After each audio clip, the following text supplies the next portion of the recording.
Jinên bîyên Mosulî kom dibin û xwarinên gelek xweş ji bo kesên hewcedar çêdikin û belav dikin da ku ev kesana di meha Remezanê de bikaribin fitara xwe vedikin. Dildar, pakêtan bi dolma, birinc, xurme û şêrînayî tije dikin û radestê malên ku li taxa bajarê kev yê Mosulê dikin.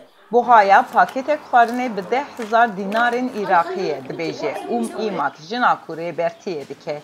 Ev hevildana piştî ku raman li ser medya civakî belav bûye, ji aliyê bexşivanan ve tê finansekirin. Projeya fitarên xêrxwaziyê di roja yekê ya Remezanê de dest pê kiriye.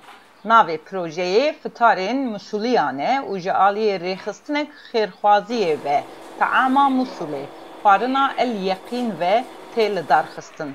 Rêxistin ji bo jinan, kar û xebatan peyda dike, bi piranî jî ji bo jinên ku bîne. Hejmara jinên ku ew dişuxulînin di demên dawî de ji şeşan bûye sî, da ku pêdiviyên di dema tedbîrên bo vîrusa korona û Remezanê de were bi cih kirin. Kesên dilxwaz serê sibêhan diçin derûdorê û ji xêrxwazan pere berhev dikin û piştre vedigerin da ku fitarê amade bikin.